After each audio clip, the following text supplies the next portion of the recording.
Sonra şöyle falan bugün dostlarımla Mücahit, İbrahim, bir de ben Efes'de üçü oynayacağız başka takımlara karşı. İbrahim oynayacak diye mesela çalacak hesap. Şimdi ben buraları çizeceğim çünkü buralarda basacaklar, Hasan basacaklar, onda gideceğiz yani. Eğer çeyiz için basmıyor, göre basacaklar bunu. Dostlar, şimdi girdi oyuna. Şimdi göre ne olacak?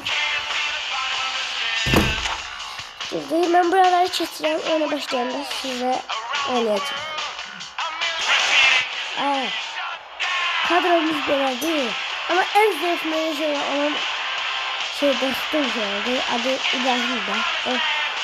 Onu kaptan seçti. İçimizde kaptan olacak. Dedi ki şu oyunu seçsin kaptan olur. En zayıf kaptan olanı seçti. Mesela onda David'inle sağda Mbappe, ortada Yasada Mbappe, Yasada Pedro'da Ödegaard, bir de Ronaldo, bir de Musiala Orta olmuş.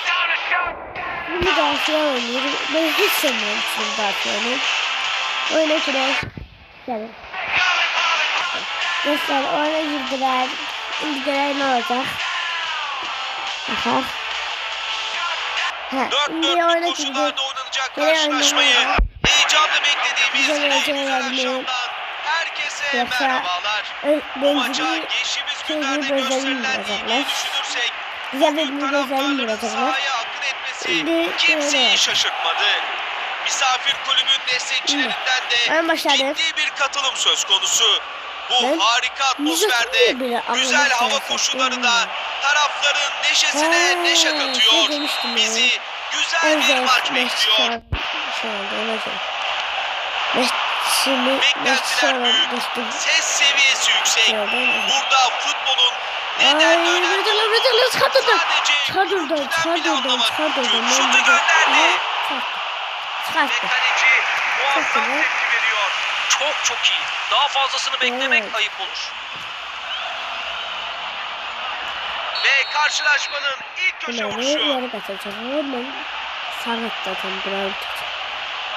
vermese ileri kaldı. Hemen ortadan kazan. Şimdi savunmanın fırsat olabilir. Çok kaşar vurmuştu ha. Çok güzel vurmuştu. Aşağı çektim. Ayağını uzatıyor. Yerde durmuş Ömer'e. Arada bir oyunu döndürürüm çünkü oyunu Vites yükseltiyor. David'in lever. David'in vurdu mu? Ortaya müdahale geldi. Köşe vuruşu kullanılacak. Bakın ne olacak. Üçlü müdafaa oynuyor. Hiç sevmediğim bir kadro dizilişiydi. Üçlü müdafaa. Olmaz deminkileri kaçar. Eğer kaçmak için elədim. Arkaya seçildim oraya kaçtırar. Oy. Olacak. Tehlikeyi uzaklaştırdı. Kaleyi Ya deneyecek. vurdu. Az kalsın. Kafanın yanından çıktı. Evet, olmayacak iş değildi ama sıra dışı bir performans gerekiyordu. Arkadaşlar geçiyorlardı. Kanadan. Van Nistelrooy. Bu tarafı koruyor. Buna göre sevdirebilirsiniz zaten. Görürsün ama kurtardı Abiyati. Ne inirsen sen Abiyati. Ne inir Abiyati. Van Nistelrooy. Ve kurtardım. Bana değmeseydi ben şimdi gol girerlerdi. Karşısında durdum topun. İndi. Maçın yaklaşık 3'te 1'i geride kaldı ama Türkiye'ye henüz karşı. skor tabelasında bir değişiklik. Vinicius Junior. Çizgiye geçti mi? Evet, kendi kalesine attı. Kahpeye sattırdı. Gerçekten şanssız bir an. durdum ama Dikkatsizliğinin çok bedelini haklı. ağır ödediğini söyleyebiliriz. Niye onu izleyebilmedi? Vay be, bunu beklemiyorduk açıkçası. İşler epey ilginç bir hal aldı. Yani Anneciğim Gökhan ya, böyle tamam maçlarda sen- bazen biraz da şansının yaver attı. gitmesi gerekiyor. Tamam bir şey daha. Ne yapayım tamam ya? Etkileyici bir müdahale. Sizce ben onu Çok güzel alabilirdim pozisyon burada. aldı. İlerliyor. karşı karşıya. Hoppa. Bak pas vereceğim de olmaz. Adams uzaklaştırıyor. Adam yaxşı yaramıyor. Aha Vernerman. Aha da da. Şöyle. Guti İbrahim de. mücadele Güldüm etmek ayağını istiyor. gideceğim. Gülmedi. İyi deneme. Çok iyi deneme. Şiddetle, hatta resmen öfkeyle vurdu ama hedefini Ben bulamadı. de çok Yazık oldu Martin'e de açıkçası. gardı Martin'e de gardı. Arkaya dönüp vereceğim diye Van gördüm. Nistelrooy. Veremedim. Vinicius Junior. Aha. Zé Roberto. Bunu beğenmek Vinicius Junior.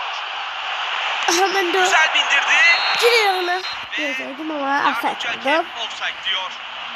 Hele ki videonun başında rastlamamız bir saat duruyor şimdi. Ona göre abone olup like atmayı unutmayın de. İşimiz 8 lira düşsün. Öyle zattı. Bilirsin yani. Yolda devam ediyor. Şevçenko. Tekrar Aldım deneme şansı buldu. Yine aldım. Güzel okudu. Olmaz. Hızlı verdi. Şevçenko. Niye alabilmedin onu? Ayrım dondu sen. İyi vurdu. Ayrım dondu. Ben çıkardım topu. Uzaklaştırmayı başardı. O ne olabilir? O ne olabilir? Topu çıkardım. Bu geri almak için Kapçı acele niye etmeleri yiyor? gerekiyor. Kapçı değil. Nasıl kapçı? Resmen benim kapçım. Bir dakika bakın. Bakın. Benim kapçım. Kullanacakları ikinci korner bu. Abiyat öyle bence abiyat. Yani abiyatdı. Zaten kapçı. Abiyat. Zaten kapçı abiyat yiyor. Şimdi 2 saniyede girmeyecek. Gözlerini... Bak.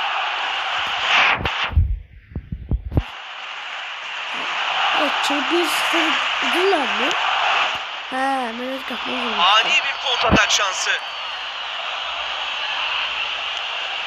Ama öyle verdi. Korner kullanacaklar.